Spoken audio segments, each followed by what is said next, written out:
Oke, bismillahirrahmanirrahim. Assalamualaikum warahmatullahi wabarakatuh. Waalaikumsalam warahmatullahi wabarakatuh. Oke, kembali lagi di ngobrol santai bareng Mentari. Oke, jadi hari ini kita ngesantai lagi nih, sudah berapa ya? 7 kayaknya.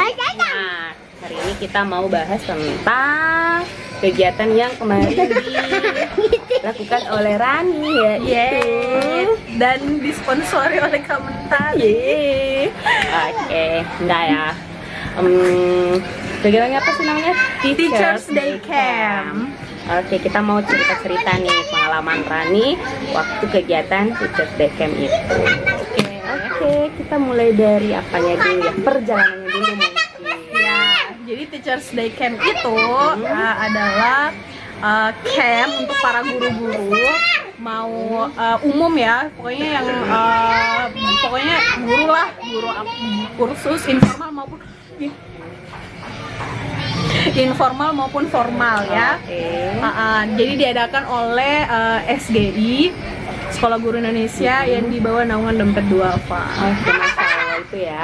Oke, sekarang kita dengar cerita Rani waktu perjalanan ke sana gimana? Ada yang seru tidak sih yang bisa kamu ceritakan? Ya, alhamdulillah berhubung karena saya nebeng sama teman-teman guru dari SGI. Jadi selama perjalanan ya saya kan tidak tahu pembahasan ya. Gimana sih orang kita sendiri, orang baru dan belum beradaptasi dengan teman-teman ya, menyimak. Tapi perjalanan so far so good sih. Kayak waktu perjalanan itu pusing agak lumayan, cuman seru aja perjalanannya gitu. Karena sepanjang jalan mereka cerita, jadi gak rame lah ya.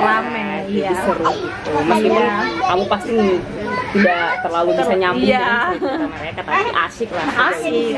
Oke deh, itu perjalanan. Sekarang setiba di sana gimana tuh? Set ininya karena pas tiba di sana kayaknya belum ada. So sad. Menyedihkan sekali. Kenapa? Jadi kalian mungkin datang terlalu cepat. Iya, karena kan memang agendanya mereka datang pukul 9 dari Makassar. Kami kan perjalanan dari Bone ya, Makassar ke Maros itu 1 jam perjalanan, sedangkan kami 6 jam, kurang lebih 6-5 jam perjalanan. Untuk mengantisipasi ya datangnya pasti agak lebih awal kan ya. Cuman ternyata mereka dari sana juga molor karena harus nunggu beberapa teman guru yang dari Bantae. Oke, maksudnya memang ada alasan yang bisa diterima lah. Iya. Oke, lanjut. Apa sih yang bisa kamu ceritakan dari kegiatan di sana, atau yang paling something sorry, yang bisa kamu ceritakan sesuatu yang menarik lah dari Teachers Day Camp itu selama 3 hari 3 hari 2 malam. 3 hari 2 malam. Iya. Apa sih yang paling berkesan? Paling berkesan pasti semuanya menarik. Berkesan hal baru. Yang paling berkesan yang bisa kamu bagikan ke kami lah. Saya sih khususnya dan teman-teman yang mau nonton. Materinya seru-seru sih. Sesuai dengan temanya kan kolaborasi. Jadi kayak kita tuh kalau sendiri belum tentu kita nggak tahu ini bisa jadi sesuatu atau enggak, tapi kalau kita berkolaborasi itu ternyata bisa jadi kayak gini ya, kayak gitu. Jadi seru aja sih. Menurut saya pribadi temanya nyampe sih, dengan berkolaborasi tujuan yang kita mau gapai itu bisa ternyata bisa beginiin ya, bisa dapat juga. Iya. Ini salah satu pengalaman berharga lah. Yang pernah kamu ikuti. Betul. Apalagi itu 100%. Jangan ditarik. Tidak ditarik sayang. Oke. Ketemu 100% orang baru buat saya ya, 100% orang baru. Iya. Tapi seru lah ya. Seru, ditemani sama Kak Hani, sama Wirda dan teman-teman lainnya. Materinya, salah satu materinya tuh banyak sih materinya ya, kurang lebih ada 4 materi utama, kalau nggak salah 4 ya. Ya gitu deh, ada 4 materi utama. Di hari pertama itu kita belajar tentang pendidikan masa depan. Ya, gimana pendidikan berbasis teknologi. Kayak gitu. Terus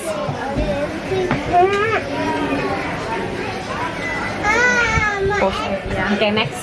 Ada membangun sekolah impian, ada ekobrik, ada literasi bencana. Itu yang baru banget sih, ekobrik sama literasi bencana adalah sesuatu yang baru menurut saya. Ekobrik itu jadi kayak kita benar-benar memanfaatkan plastik daur ulang gitu. Plastik nggak perlu daur ulang, kayak pembungkus mie. Jadi yang kita buat sebagai apa ya itu istilahnya, pokoknya kita bisa buat kalau ekobrik itu kita susun dengan baik, kita bisa buat kursi, lemari dari barang-barang gitu. Iya. Tapi maksudnya sejauh yang kamu rasakan dari materi tersebut tentang ekobrik itu ya, itu langsung kan kamu Langsung praktik. langsung praktik. Menurut kamu bisa tidak sih kegiatan seperti itu kita terapkan di sekolah? Bisa kali ya, kalau mengingat apalagi kalau mengingat penggunaan sampah ya, apalagi kalau anak-anak diedukasi buat ini sampahnya disimpan ya, terus kita pakai di sekolah nanti kayak gini-gini, karena itu benar-benar berfungsi banget. Even waktunya bakal lama dan membutuhkan tenaga yang keras, tapi kalau misalnya kita sabar, butuh kesabaran sih, dan punya tenaga yang kuat dan konsisten, betul banget, konsisten itu penting. Bisa lah kali sekali sepekan 1 botol buat anak-anak ya, karena waktu itu aku kerjanya tuh berdua sama Kak Hani sejam 1 botol. Berdua Ukuran dewasa nih ya. Ukuran dewasa 1 jam ya. 1 jam, kurang lebih 1 jam lah gitu kerjanya, karena dia memang ada perhitungannya kan, harus dibuat padat. Yang susah sih karena mau dibuat padatnya itu, karena ditekan-tekan sampai dia padat. Itu pun isian dari botolnya, dia kan pakai memanfaatkan botol ya, itu pun isian botolnya dia pure 100% dari plastik. Jadi bayangkan berapa ton plastik yang bisa, berapa kilo plastik yang bisa kita reduce dan menjadi sesuatu yang lebih berguna dari satu botol itu. Luar biasa kan? Luar biasa sih, Masya Allah. Oke, lanjut, apalagi yang menarik selain menarik sih, iya sorry, jadi kegiatan yang seperti itu yang langsung praktik memang seru sekali. Seru banget sih. Saya tuh apa ya, kayaknya nggak cuma anak-anak aja ya, orang dewasa pun, orang tua bahkan sekalipun, kalau kita dapat materi langsung dengan praktik itu kayak lebih ngena nggak sih, lebih apalagi anak-anak. Iya sih, betul banget teman-teman. Kemarin juga itu saya rasakan pelatihan kan yang dilaksanakan oleh Asidik, itu pelatihan tentang kurikulum merdeka, itu dilaksanakan oleh Pak Agus. Pikirnya kan saya tuh kayak pokoknya pemberian materi ya, sih kita masih bingung nih ceritanya bagaimana cara membuat perangkat dari kurikulum merdeka ini. Tapi yang terjadi tuh justru praktik langsung. Nah itu yang kayak justru diefisienkan. Efisiennya di mana? Karena diperhatikan kita tahu kita bingungnya di mana. Betul. Lebih hemat waktu. Iya sayang. Iya ada Sayang kucingnya. Oke. Kayak gitu sih ya. Efisiennya kalau kita kegiatannya itu dalam bentuk praktik langsung. Betul. Oke. Ayo kita makan. Iya sih. Iya, makan. Tinggal Oke, nanti kita lanjut ya. Sudah makan dulu. Oke, kembali lagi ya teman-teman. Jadi tadi kita sudah makan, alhamdulillah. Kita lanjut lagi ceritanya. Tadi terakhir sampai di masalah ekobrik, atau lebih tepatnya pembelajaran yang berbasis praktik. Tadi sama ya, pokoknya saya juga itu senang sekali mendapatkan pelatihan di Asidik, yang kalau pelatihan itu dalam bentuk praktik memang kayak lebih cepat masuk. Pasti. Saya senang juga sih kalau yang materi. Tapi ada hal-hal tertentu atau materi-materi tertentu yang memang penting kalau dia disampaikan dengan cara praktik. Salah satunya kemarin yang kurikulum merdeka. Pernah juga ada itu Pak Alfian beri materi dengan cara praktik, juga keren sekali sih. Sama ya di sana. Sama di sana juga. Oke. Dengan praktik. Lanjut, materi apa lagi yang menarik? Literasi bencana. Oke, boleh cerita. Kita kan, saya kan bukan basic dari PMR. Ya, waktu SMA juga maksudnya KIR. Waktu kuliah juga di himpunan. kemampuan atau pengetahuan tentang gimana sih kita mitigasi kita atau pencegahan kita terhadap bencana ataupun persiapan kita kalau ada bencana kayak gimana kita harus bersikap kalau ada bencana itu kurang banget.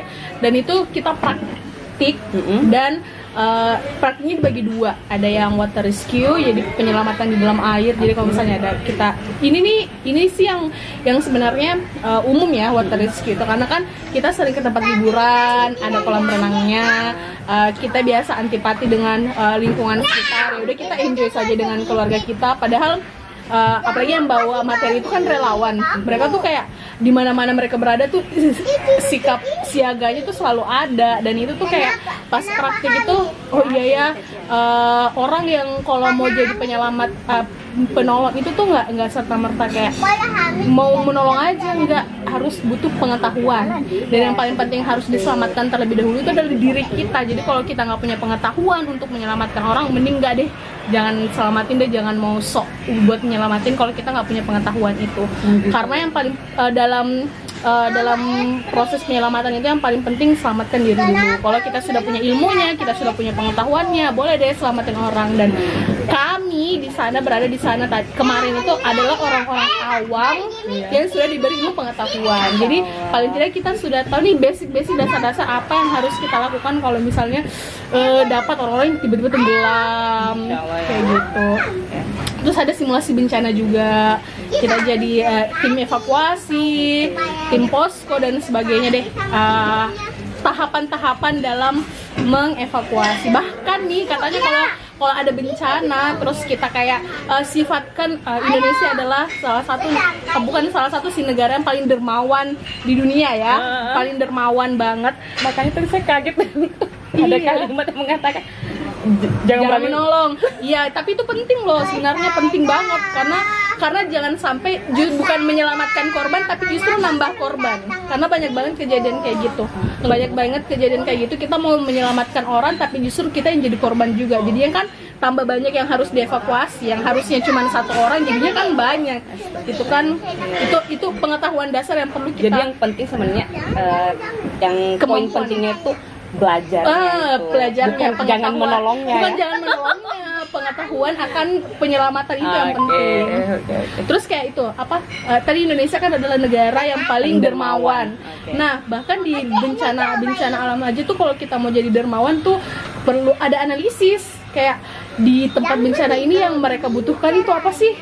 Jangan serta-merta yang kayak kita tiba-tiba kasih ini padahal mereka nggak butuh. Jadi kan jadinya nggak mubazir juga sih, cuman kayak berlebih yang tidak dibutuhkan. Ini kayak ada nih data yang pas korban Cianjur itu kan, karena saking banyaknya orang kasih Indomie tuh rata-rata pengungsi di sana tuh sakit ini di perutnya, katanya lambungnya karena keseringan makan Indomie gitu. Jadi yang paling penting itu pengetahuan, kemudian analisis terhadap suatu bencana kayak gitu. Seru banget, Masya Allah ya. Oke.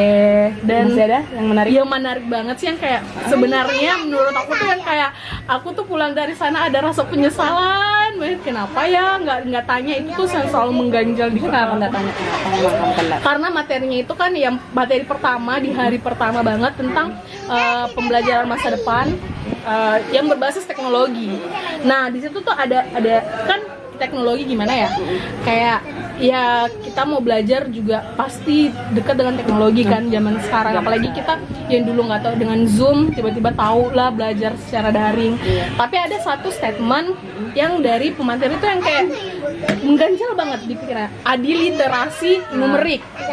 literasi numerik yang katanya di era yang mendatang tuh nggak laku lagi perhitungan secara manual. Maksudnya perhitungan secara manual ya, kayak kita melakukan perhitungan secara manual.